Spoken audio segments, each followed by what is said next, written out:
رحم الله من قرأ الفاتحة.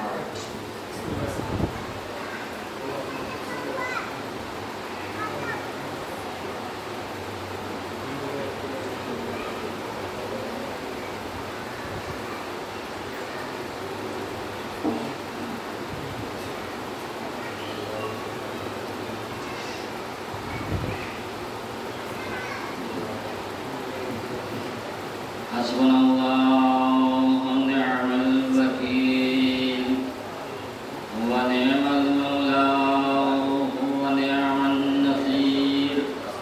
الحمد لله الذي هدانا لهذا وما كنا لنهتدي لولا أن هدانا الله.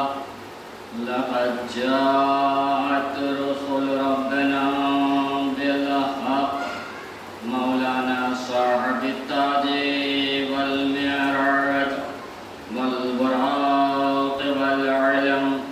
اسمه مكتوب مرفوع منقوش في اللوح والقلم. جسمه مقدس معطر مطهر في البيت الحرم. سيد العرب والعجم سيد الثقلين نبي الحرمين إمام القبلتين محبوب رب المشرقين جد الحسن والحسين مولانا بالقاسم محمد. اللهم صل على محمد وآل محمد. ثم الصلاة والسلام على وليه واخيه وامينه وبشيره غالب كل غالب مطلوب كل طالب امام المشارق والمغارب فاتح خیبر و خندق قاتل مرحب عنتر والد شبیر و شبر. رب اشرح لي صدري ويسر لي امري واحلل عقدة من لساني يفقهوا قولي. اما بعد فقد قال رسول الله صلى الله عليه وآله وسلم ان الحسين مصباح الهدى وسفينة النجاة. حسين مني وانا من الحسين احب الله من احب حسينا. صلوات بيتك محمد وآل محمد. اللهم صل على محمد وآل محمد. ماشاء اللہ سے مجالس ادا کا سلسلہ عاشور خانوں اور ادا خانوں میں جاری و ساری ہے اور فرش ادا کی برکتوں رحمتوں فضیلتوں سے ہم اپنے دامن کو بہرامند کر رہے ہیں، مستفیض ہو رہے ہیں۔ میں نے رسول اسلام کی بہت ہی مشہور و ترین حدیث مبارکہ کی تلاوت کا شرف حاصل کیا، جس میں ارشاد ہوتا ہے کہ ان الحسین مصباح الہدی و سفینۃ النجاۃ۔ یقیناً حسین ہدایت کا چراغ ہے اور نجات کی کشتی۔ جسے بھی ہدایت چاہیے اسے در حسین پہ آنا ہوگا، جسے بھی نجات چاہیے اسے در حسین پہ آنا ہوگا۔ نہیں بغیر حسین کے ہدایت مل سکتی ہے اور نہیں بغیر حسین کے نجات مل سکتی ہے۔ رسول اسلام اصحاب کے درمیان میں ہیں اور اصحاب سے سوال کرتے ہیں، پوچھتے ہیں کیا تمہیں معلوم ہے کہ حسب و نسب کے اعتبار سے سب سے اعلیٰ و افضل بلند و بالا کون ہے؟ اصحاب نے عرض کیا یا رسول اللہ مجھے نہیں معلوم، آپ بتائیں۔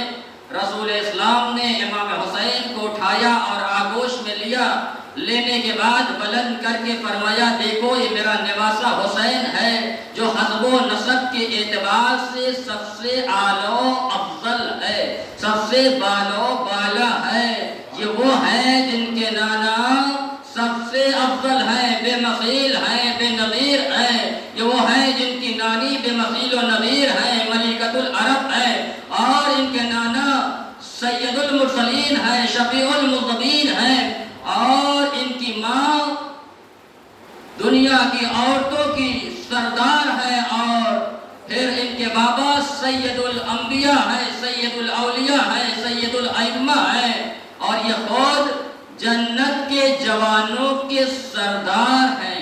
عزیزو، کس جنت کے جوانوں کے سردار امام حسن اور امام حسین قرار پائے؟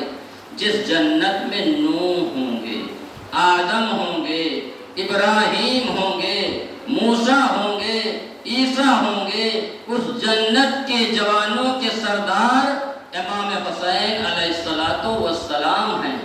عزیزو، امام حسین کی ذات وہ ذات ہے جن کا ذکر زبان الہی پر جاری و ساری ہوا، اور جو ذکر زبان الہی پر جاری و ساری ہو جائے وہ ایمان میں اضافے کا سبب بنتا ہے۔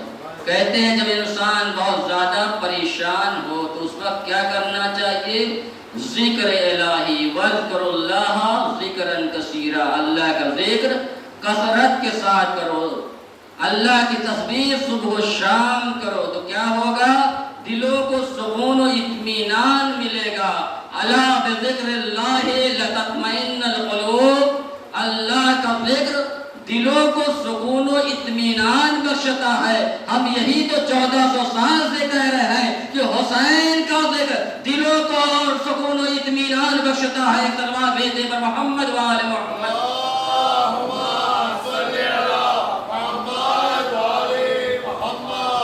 عزیزان محترم، یہ بتانا بہت مشکل ہے کہاں کہاں حسین کا ذکر ہوتا ہے، کہاں کہاں حسین کا ذکر نہیں ہوتا ہے۔ بس یوں سمجھیں مختصراً، جہاں جہاں حدود کائنات ہیں وہاں وہاں ذکر حسین ہے۔ صلوات بھیجے پر محمد و آل محمد۔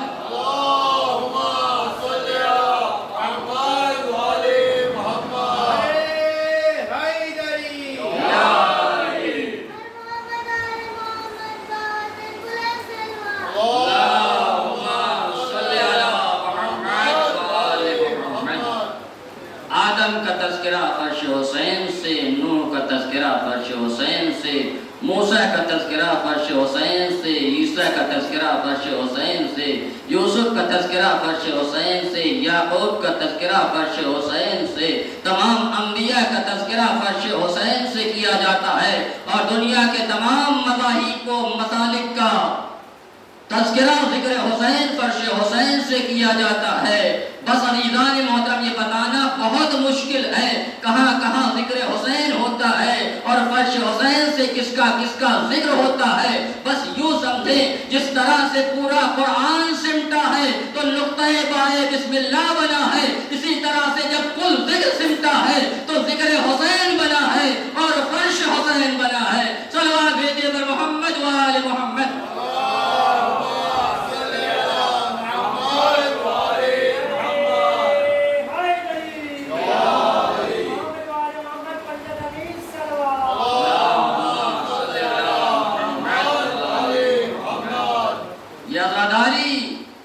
بہت بڑی نعمت ہے، اور اس نعمت پر ہم جتنا بھی شکر خدا ادا کریں کم ہے، کہ ہمیں جیسے گھرانے ملے، ہماری ولادت جیسے گھرانے میں ہوئی کہ ہمیں حسین حسین کرنا سکھایا۔ اللہ نے ہمیں اشرف المخلوقات بنایا۔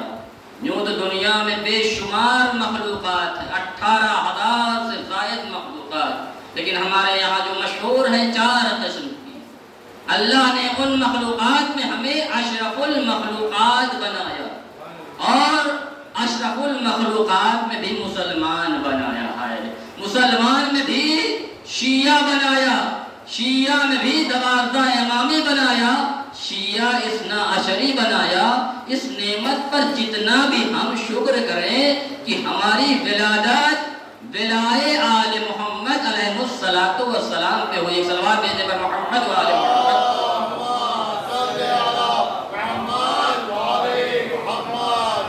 عظیم ترین نعمت ہے ہمارے اور آپ کے چھٹے امام امام جعفر صادق علیہ السلام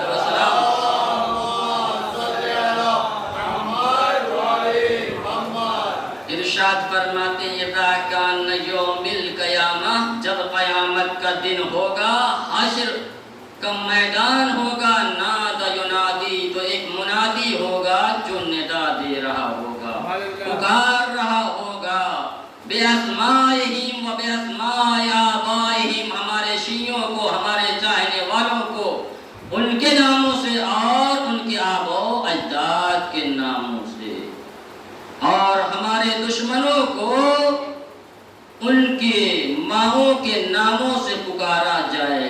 پوچھنے والے نے، سوال کرنے والے نے سوال کیا، راوی نے سوال کیا، مولا ایسا کیوں ہے کہ آپ کے چاہنے والوں کو ان کے آبا و اجداد کے نام سے پکارا جائے گا، اس کے نام سے پکارا جائے گا؟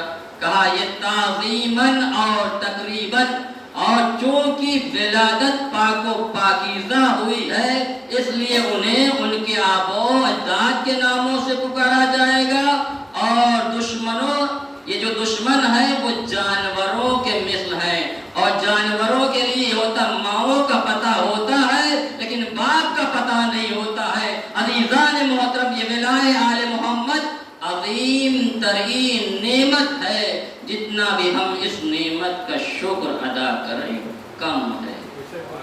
آج دنیا حیران و پریشان ہے، انگشت بدندہ ہے، متعجب ہے۔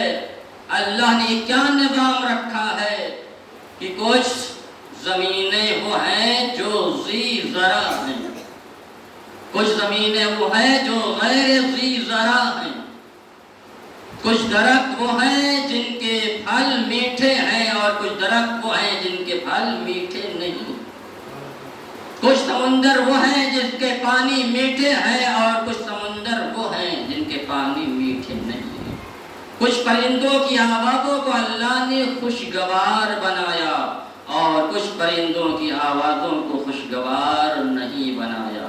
تو عزیزان محترم، جب بھی اللہ نے جس چیز کو خلق کرنا چاہا ہے اس کے سامنے ولائے اہل بیت کو پیش کیا ہے۔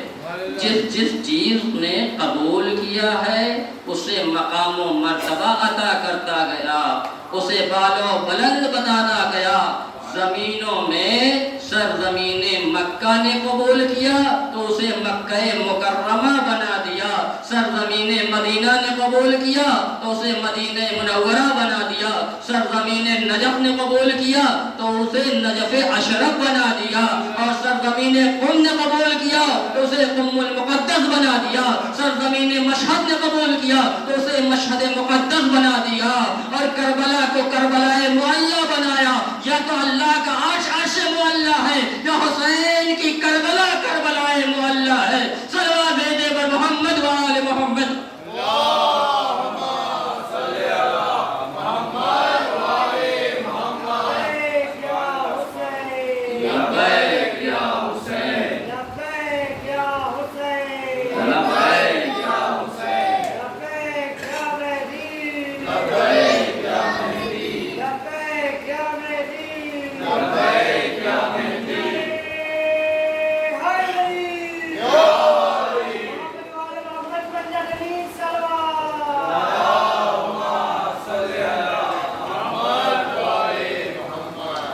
انبیاء کے سامنے پیش کیا۔ انبیاء میں آدم نے قبول کیا، نوح نے قبول کیا، جناب موسیٰ نے قبول کیا، جناب عیسیٰ نے قبول کیا، یحییٰ نے قبول کیا، یوسف نے قبول کیا، یعقوب نے قبول کیا، لیکن جناب یونس نے ولایت علی کو قبول کرنے میں تاخیر لگائی۔ عزیزان محترم، انکار نہیں کیا ہے، حدیث رسول ہے علی خیر البشر، علی خیر بشر ہے، من شک فیہ فقد کفر، جس نے علی کے بارے میں شک کیا، انکار کی بات نہیں ہو رہی ہے، جس نے علی کی ولایت میں شک کیا وہ کافر ہو گیا۔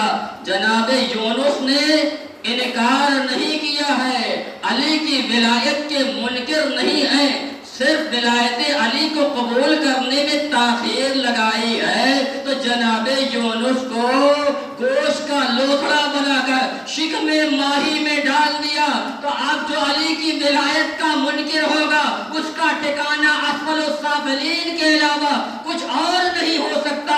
اور ایک جملہ کہوں کہ جناب یونس جس مچھلی کے شکم میں تھے، جس مچھلی کے پیٹ میں تھے، قرآن کہہ رہا ہے کہ اگر یہ تسبیح خدا کرنے والے نہ ہوتے تو میں نے قیامت تک مچھلی کے پیٹ میں رکھتا، یعنی کہ جناب یونس بھی شکم ماہی میں ہوتے اور مچھلی بھی قیامت تک زندہ رہتی۔ اب دنیا ہم سے یہ نہ کہے ان کا امام اتنے سالوں سے کیسے زندہ ہے، اگر جناب یونس قیامت تک زندہ رہ سکتے ہیں اور وہ مچھلی قیامت تک زندہ رہ سکتی ہے، تو اگر ہمارا امام آج 1100 سال سے زندہ ہے تو پھر تعجب نہیں ہونا چاہیے۔ صلوات بھیجے پر محمد و آل محمد۔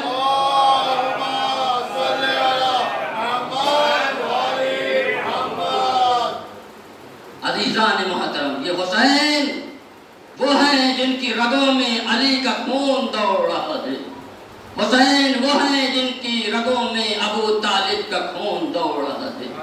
کون ابو طالب؟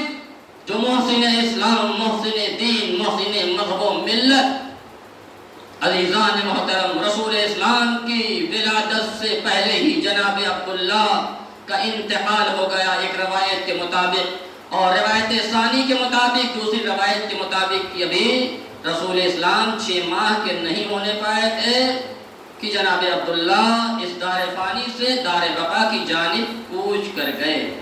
اور جب رسول اسلام کی عمر مبارک 6 سال کی ہوئی تو آپ کی والدہ گرامیہ جناب آمنہ خاتون آپ کی بابا کی قبر کی زیارت کے لیے مدینہ منورہ تشریف لے جاتی، وہاں پر 1 ماہ قیام کرتی ہیں، بعد قیام واپس آنے لگی، راستے میں مقام ابوا میں انتقال ہو گیا، وہیں پہ غسل دیا گیا، کفن دیا گیا، دفن کر دیا گیا، سپرد لحد کر دیا گیا۔ اب آپ کی خادمہ ام ایمن آپ کو لے کر گھر آئیں، اور جب رسول اسلام کی عمر 8 برس کی ہوئی تو 8 سال کے سن میں شقیق دادا جناب عبد المطلب بھی اس دار فانی سے دار بقا کی جانب کوچ کر گئے۔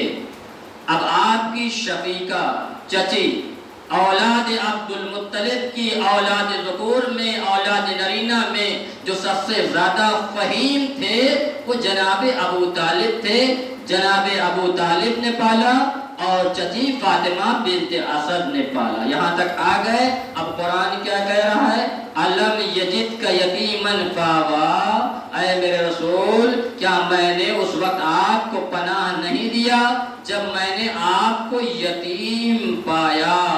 اگر ابو طالب کافر ہوتے تو خدا ان کے پالنے کو اپنا پالنا نہ کہتا، ان کی پرورش کو اپنی پرورش نہ کہتا، ان کے پالنے کو اپنا پالنا کہنا، ان کی پرورش کو اپنی پرورش کہنا ہی ابو طالب کے کامل الایمان ہونے کی دلیل ہے۔ صلوات بھیجے پر محمد و آل محمد۔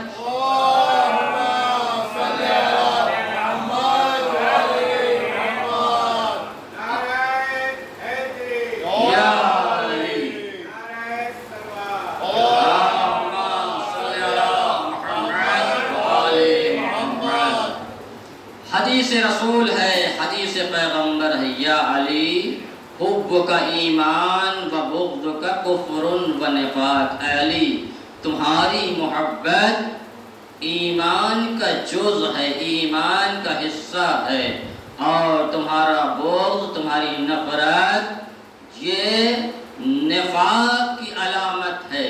عزیزان محترم، تاریخ کا کوئی جھوٹا فقرہ، کوئی جھوٹا جملہ یہ ثابت نہیں کر سکتا کہ ابو طالب کو علی سے محبت نہیں تھی۔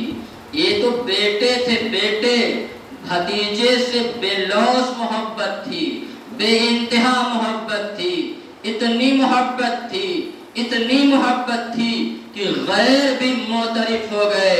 علامہ شبلی نعمانی نے لکھا جہاں کہیں ابو طالب جاتے تھے رسول اسلام کو اپنے ہمراہ لے جاتے تھے، اپنے سینے پہ سلاتے تھے، اور ہمیشہ اشرار کفار و یہود سے بچایا ہے۔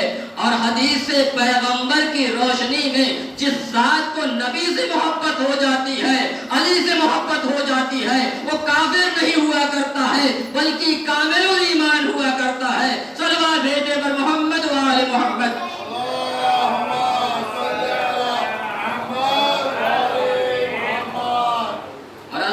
محترم، کسی چیز کا حد سے زیادہ روشن ہو جانا بھی اس کے مخفی بن جانے کی دلیل بن جاتا ہے۔ سورج کی روشنی سے ہر ایک انسان فائدہ اٹھاتا ہے، لیکن سورج کی جانب کوئی نہیں دیکھتا۔ کیوں؟ اس لیے کہ اتنا تابناک ہے، اتنا روشن ہے، اگر دیکھیں گے تو آنکھیں کھیرا ہو جائیں گی، چکا چوندھ ہو جائیں گی۔ اسی طرح سے ابو طالب کی جو خدمات ہیں وہ دنیا کو نظر آتی ہیں، لیکن اس کے پیچھے جو ایمان کا سورج چھپا ہوا ہے وہ کسی کو نہیں نظر آتا۔ اس لیے کہ اگر دیکھیں گے اتنا تابناک ہے، اتنا روشن، اگر دیکھیں گے تو اندھے ہو جائیں گے۔ صلوات بھیجے پر محمد و آل محمد۔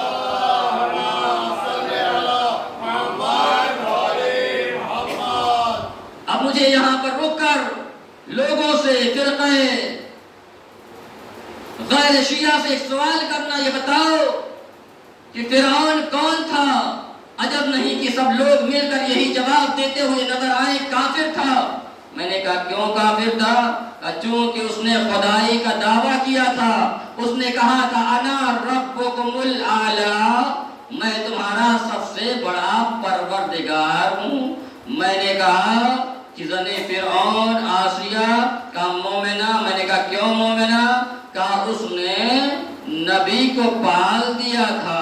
ارے موسیٰ جیسے نبی کو جو پال دے، کافر کی بیوی ہو وہ مومنہ ہو جائے، اور جو فخر موسیٰ کو پالے وہ کافر رہ جائے، یہ تمہارا کیسا انصاف ہے؟ صلوات بھیجے پر محمد و آل محمد۔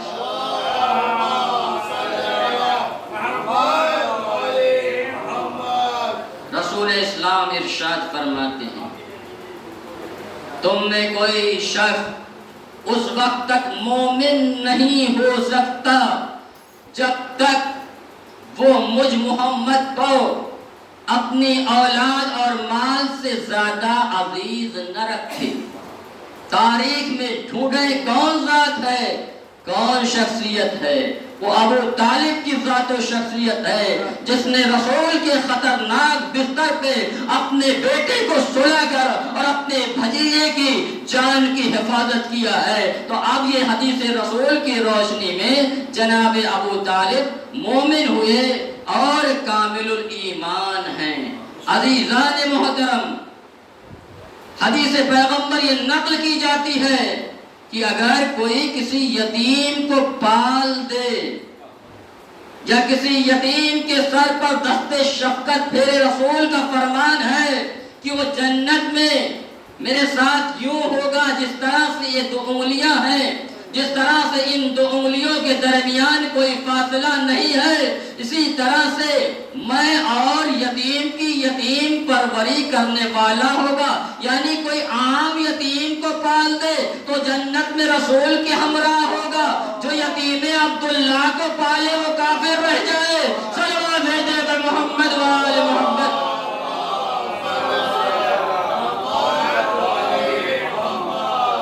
اور ہمارے یہاں کے دستور ہے، قانون و قاعدہ ہے، جب بھی کسی مذہب و ملت کے ماننے والے کی شادی ہوتی ہے تو جس مذہب و ملت کا ماننے والا ہوتا ہے، عقد خوانی کے لیے، عقد پڑھنے کے لیے اسی مذہب و ملت کے مولوی کو بلاتا ہے۔ شیعہ ہے تو شیعہ عالم دین آئے گا، صیغہ نکاح جاری کرے گا۔ بریلوی ہے تو بریلوی عالم دین آئے گا۔ غیر مسلم ہے تو پنڈت آئے گا، شادی بیاہ کے رسم و رواج کو انجام دے گا۔ اب رسول کا نکاح کس نے پڑھا ہے؟ جناب ابو طالب نے پڑھا ہے۔ اگر کافر ہوتے رسول اسلام جناب ابو طالب سے اپنا نکاح نہ پڑھواتے، اور فاطمہ بنت اسد کا کامل الایمان ہونا مذہب فریقین سے، شیعہ مذہب سے بھی اور سنی مذہب سے بھی ثابت ہے۔ اگر رسول اکرم جناب ابو طالب کافر ہوتے تو رسول اسلام پر واجب تھا کہ جدائی کا حکم دے دیں، لیکن جدائی کا حکم نہ دینا ہی جناب ابو طالب کے کامل الایمان ہونے کی دلیل ہے۔ اور عزیزان محترم، صرف دنیا ہی کا دستور نہیں ہے کہ جب کسی کی شادی ہو تو اپنے مذہب و ملت کے مولوی سے عقد پڑھوائے، بلکہ حکم قرآن بھی ہے، اگر تمہیں شادی کرنا ہے مسلمان کو تو کافرہ اور مشرکہ سے شادی نہیں کر سکتا ہے، چاہے وہ کتنی ہی خوبصورت کیوں نہ ہو۔ اسی طرح سے مسلمان عورت اگر ہے وہ کسی کافر اور مشرک سے شادی نہیں کر سکتا ہے۔ تو جناب ابو طالب کامل الایمان تھے۔ اور عزیزان محترم، آپ حضرات دعائے قنوت میں یہ فقرہ پڑھتے ہوں گے، رب ارحمہما کما ربیانی صغیرا، پروردگارا تو ہمارے والدین پر اس طرح سے رحمت کا نزول فرمانا جس طرح سے ہمارے والدین نے ہمارے صغر سنی میں، ہمارے بچپن میں ہم پر رحمت کا نزول فرمایا۔ سوال پیدا ہوتا ہے پوری آیت کیا ہے، کس پر نازل ہوئی، کس سلسلے کی؟ رسول اسلام پر نازل ہوئی، اطاعت والدین کے سلسلے کی آیت کریمہ ہے، پوری آیت ہے وَقَضَىٰ رَبُّكَ أَلَّا تَعْبُدُوا إِلَّا إِيَّاهُ وَبِالْوَالِدَيْنِ إِحْسَانًا إِمَّا يَبْلُغَنَّ عِندَكَ الْكِبَرَ أَحَدُهُمَا أَوْ كِلَاهُمَا فَلَا تَقُل لَّهُمَا أُفٍّ وَلَا تَنْهَرْهُمَا وَقُل لَّهُمَا قَوْلًا كَرِيمًا وَاخْفِضْ لَهُمَا جَنَاحَ الذُّلِّ مِنَ الرَّحْمَةِ۔ عزیزان محترم، جب اطاعت کی بات آئی ہے تو اللہ نے لفظ والدین کا استعمال کیا ہے، ماں اور باپ کا استعمال کیا ہے، لیکن جب دعا کی باری آئی ہے تو اللہ نے لفظ والدین کو ہٹا دیا، بلکہ لفظ رب کو لا کر رکھ دیا۔ میں کہوں گا پروردگار تو نے یہ لفظ والدین کو کیوں ہٹایا اور لفظ رب کو لا کر رکھا؟ تو عجب نہیں کہ آواز قدرت آئی۔ کوئی ضروری نہیں جو اس دنیا میں آیا ہے، جو والدین بنے ہوں، جو پیدا کرنے کا سبب اور ذریعہ بنے ہوں، وہی پالنے کا بھی ذریعہ اور سبب بنے ہوں۔ اکثر اوقات ایسا ہوتا ہے، بسا اوقات ایسا ہوتا ہے جو والدین ہوتے ہیں، جو پیدا کرنے کا ذریعہ اور سبب بنتے ہیں، ان کا انتقال ہو جاتا ہے، دار فانی سے دار بقا کی جانب کوچ کر جاتے ہیں، پالتا کوئی اور ہے۔ اب جو بھی پال دے گا وہ دعا کا مستحق ہو جائے گا۔ رسول اسلام کی ولادت سے پہلے جناب عبداللہ کا انتقال ہو گیا، 6 سال کی عمر میں والد کا بھی انتقال ہو گیا، 8 سال کی عمر میں دادا کا بھی انتقال ہو گیا۔ پالا کس نے رسول کو؟ ابو طالب نے پالا ہے۔ اب عزیزان محترم، ایک ایسی نماز کا آپ تصور کر لیجئے جس میں امام رسول اسلام رہے ہوں، ماموم مولائے کائنات رہے ہوں، اور دونوں دستے دعا بلند کر رہے ہوں، رب ارحمہما کما ربیانی صغیرا، پروردگارہ ہمارے پالنے والے پر اس طرح سے رحمت کا نزول فرمانا جس طرح سے ہمارے پالنے والے نے ہمارے صغر سنی میں، ہمارے بچپنے میں ہم پر رحمت کا نزول فرمایا ہے۔ اگر ابو طالب کافر ہوتے تو نبی و علی ان کے لیے کبھی بھی دستے دعا نہ بلند کرتے، نبی و علی کا دستے دعا بلند کرنا ہی ابو طالب کے کامل ایمان ہونے کی دلیل ہے۔ صلوات بھیجے پر محمد و آل محمد۔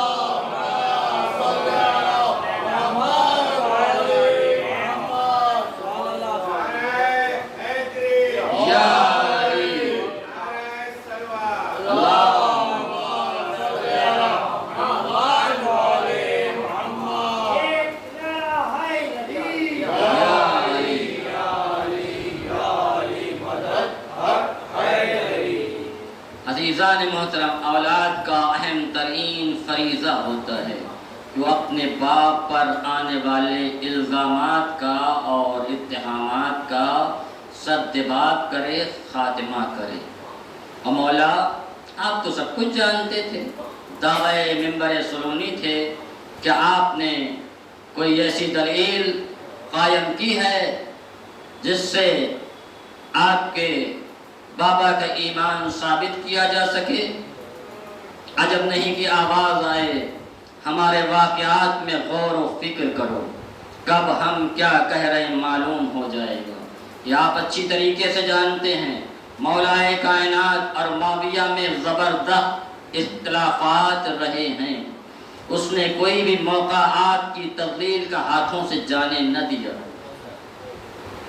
70,000 ممبروں سے دشنام کا گالیوں کا سلسلہ جاری و ساری رکھا۔ بعد نماز گالی دینا اپنے اوپر واجب و لازم قرار دیا۔ مولائے کائنات معاویہ کو خط لکھتے ہیں، خط میں لکھتے ہیں تو کافر ہے، کافر کا بیٹا ہے۔ معاویہ خط کا جواب دیتا ہے، لیکن کہیں پر بھی آپ کے پدر بزرگوار کے کفر کا تذکرہ نہیں کیا ہے۔ عزیزان محترم، جس میدان میں، جس معرکے میں اپنے ہاں کمیاں ہوا کرتی ہیں، اس میدان میں، اس معرکے میں کوئی کسی کو روکا نہیں کرتا ہے، ٹوکا نہیں کرتا ہے۔ مثلاً میں ذاکرین نہیں کرنا جانتا تو کبھی بھی کسی ذاکر اور خطیب سے یہ نہیں کہوں گا آپ اچھی ذاکری نہیں کر پاتے ہیں، آپ کی ذاکری میں دم و خم نہیں ہوتا ہے، آپ معتبر روایتیں نہیں پڑھتے ہیں، اور اگر ٹوکوں گا فوراً برملا یہ جواب مل جائے گا، میں تو منبر پہ چلا جاتا ہوں، میں تو خطیب ہو گیا ہوں، ذاکر ہو گیا ہوں۔ کبھی آپ نے کوئی ایک روایت پڑھی ہے؟ عزیزان محترم، جس میدان میں، جس معرکے میں اپنے ہاں کمیاں ہوتی ہیں، اس میدان میں کوئی کسی کو روکا اور ٹوکا نہیں کرتا۔ اور مثال دو، مثلاً ہم شاعری کرنا نہیں جانتے تو کبھی بھی کسی شاعر سے نہیں کہیں گے آپ کے اشعار اچھے نہیں ہوتے، آپ کے مصرے اچھے نہیں ہوتے، اور اگر کہوں گا تو فوراً کہے گا میں تو اشعار کہہ لیتا ہوں۔ کبھی آپ نے کوئی ایک شعر کہا، ایک مصرع کہہ کے دکھائیے، تو جس میدان میں کمیاں ہوتی ہیں اس میدان میں کوئی کسی کو روکا نہیں کرتا۔ جناب مولا کائنات معاویہ کو خط لکھتے ہیں اور اس خط میں لکھتے ہیں تو کافر ہے، کافر کا بیٹا ہے۔ یہی نہیں بلکہ ایک شامی آتا ہے، شامی سے کہتا ہایک ابن ہایک منافق ابن کافر، تو منافق ہے، کافر کا بیٹا ہے۔ لیکن کہیں بھی آپ کے پدر بزرگوار کے کفر کا تذکرہ نہیں کیا ہے، یعنی کہ اس وقت کے مسلمانوں میں یہ طاقت و قوت نہ ہو سکی کہ ابو طالب کو کافر کہہ دے، اور آج کا ملا مولوی وہ بھی ایک روایت کی بنیاد پر، ارے جہاں پہ سینکڑوں روایتوں سے ولایت علی نہیں ثابت ہے، وہاں پر ایک روایت کی بنیاد پہ، وہ بھی کان والی روایت کی بنیاد پہ کفر ابو طالب ثابت کیا جا رہا ہے۔ میدان کی بات یاد نہ رہی اور کان والی بات یاد رہ گئی۔ صلوات بھیجنے پر محمد وآل محمد۔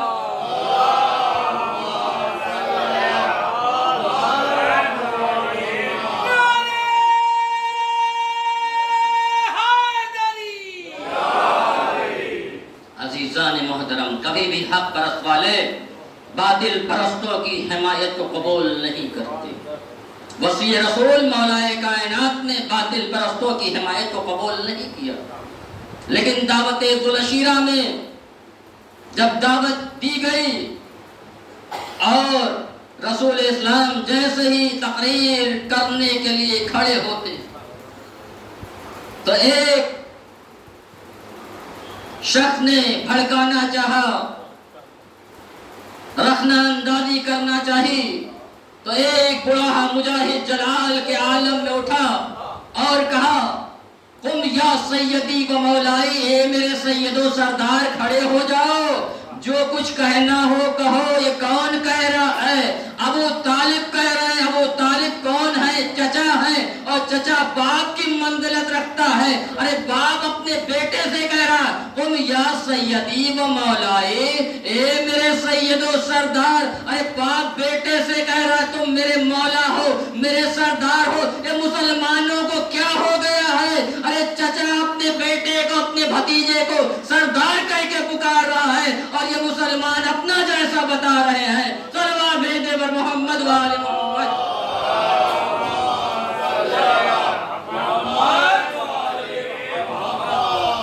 جناب ابو طالب ہیں جو کفر کی دیوار کو گرا رہے تھے اور ایمان کی دیوار کو بلند کر رہے تھے۔ جو کفر کی دیوار کو گراتا ہے اور ایمان کی دیوار کو بلند کرتا ہے، وہ مومن ہوا کرتا ہے اور کامل الایمان ہوا کرتا ہے۔ ان الحسین مصباح الہدی و سفینۃ النجاۃ، یقیناً حسین ہدایت کا چراغ ہے اور حسین نجات کی کشتی ہے۔ یوں تو سارے ائمہ علیہم الصلاۃ والسلام ہدایت کی کشتی ہیں، لیکن امام حسین وہ ہیں جن کی کشتی میں وسعت پائی جاتی ہے اور سرعت پائی جاتی ہے۔ کشتی اہل بیت کی مثال کشتی نوح سے دی گئی ہے۔ مثل اہل بیتی کا مثل سفینۃ نوح، میرے اہل بیت کی مثال سفینہ نوح جیسی ہے، من رکبہا جو اس میں سوار ہو گیا نجا وہ نجات پا گیا، ومن تخلف عنہا ضل فغرق اور جس نے روگردانی اختیار کیا، جس نے منہ کو پھیرا وہ غرق ہوا اور ہلاک ہوا۔ کشتی اہل بیت کی مثال عام کشتیوں سے نہیں دی گئی بلکہ کشتی نوح سے دی گئی۔ جس طرح سے کشتی نوح آپس کے مشورے سے نہیں بنائے گئے، اسی طرح سے کشتی اہل بیت بھی لوگوں کے مشورے سے نہیں بنائی گئی۔ جملہ کہوں جو کشتی نوح سے جس نے فرار اختیار کیا وہ بھی پہاڑ پہ نظر آیا، اور جس نے کشتی اہل بیت سے فرار اختیار کیا وہ بھی پہاڑ پہ نظر آیا۔ اور عزیزان محترم، جس طرح سے کشتی نوح چھپ کے نہیں بنائی گئی ہے بلکہ علی اعلان بنائی گئی ہے، اسی طرح سے کشتی اہل بیت چھپ کے نہیں بنائی گئی ہے بلکہ علی اعلان بنائی گئی ہے۔ 1.25 لاکھ حاجیوں کے درمیان رسول اسلام نے مولا کائنات کو بلند کر کے کہا، من کنت مولا ہو فہذا علی مولا، جس کا میں مولا ہوں اس کے علی بھی مولا ہے۔ صلوات بھیجے بر محمد و آل محمد۔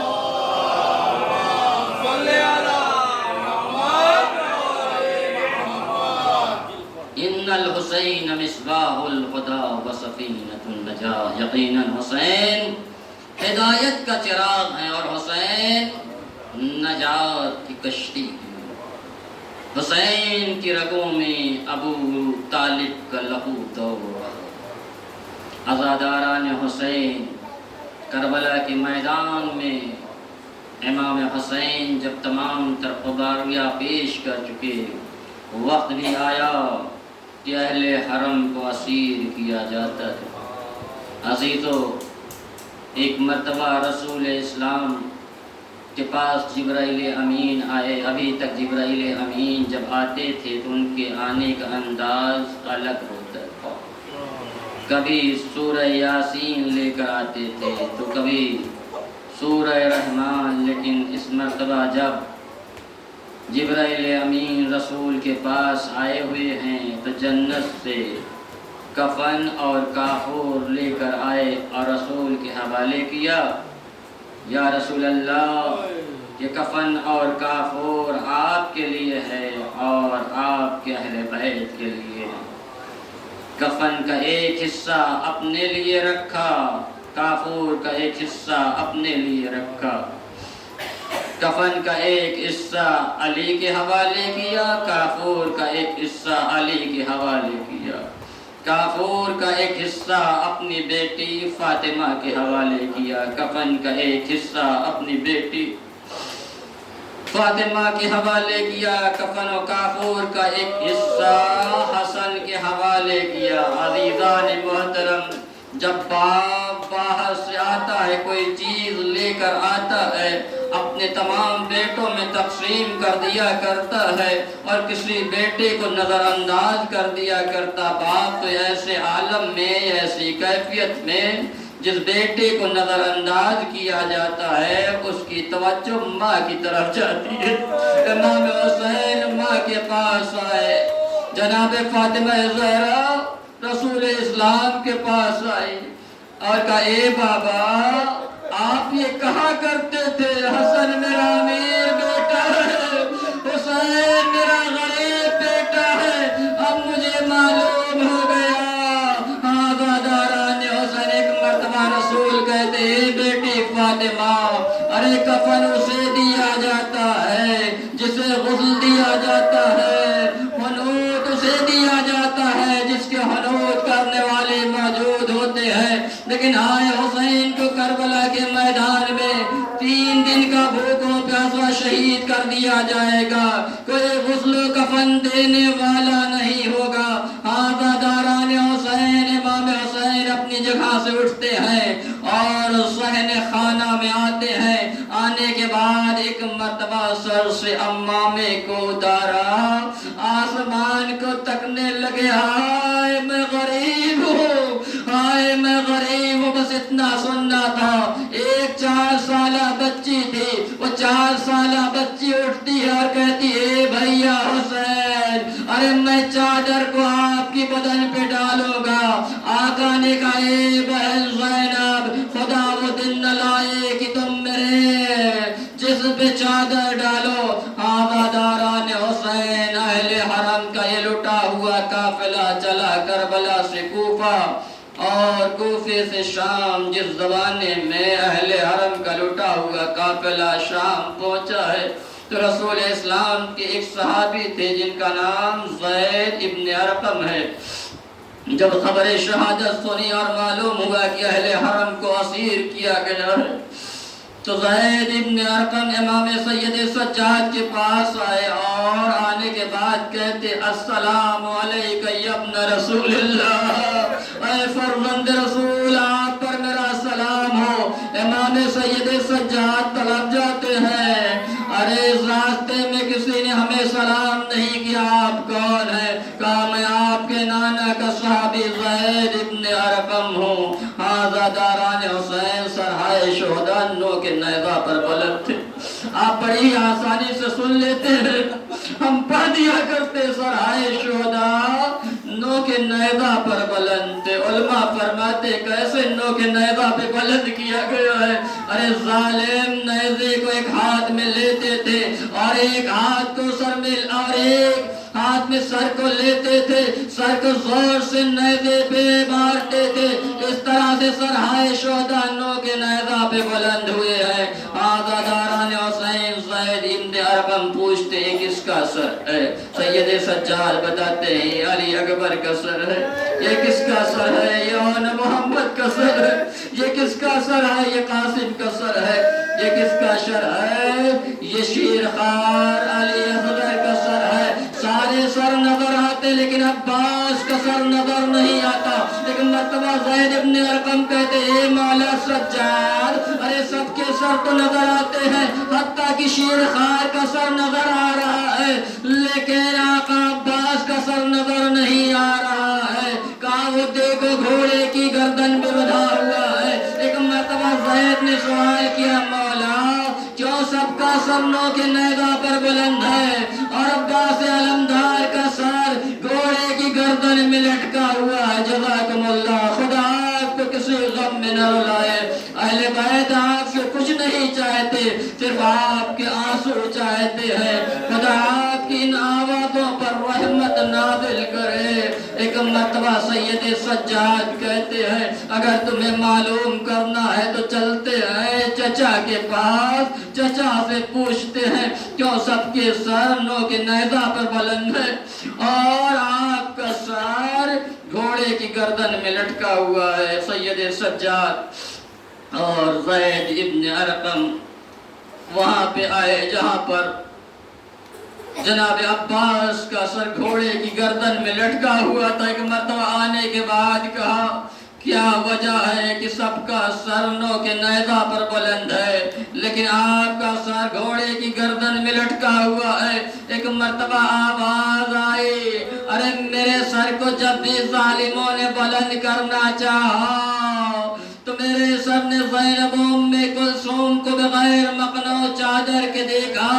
جب بھی میرا سر دیکھتا تھا میری غیرت گوارا نہیں کرتی تھی، میرا سر نو کے نیزہ سے زمین پہ آ جاتا تھا. ارے 3 مرتبہ میرے سر کو نو کے نیزہ پر بلند کیا اور جب بھی میں نے زینب ام کلثوم کو بغیر مقنع چادر کے دیکھا ارے میرے غیرت نے گوارا نہیں کیا کہ شہزادی زینب ام کلثوم بغیر مقنع چادر کے ہیں. الا لعنت اللہ علی قوم الظالمین. پروردگار بار الہ ہمارے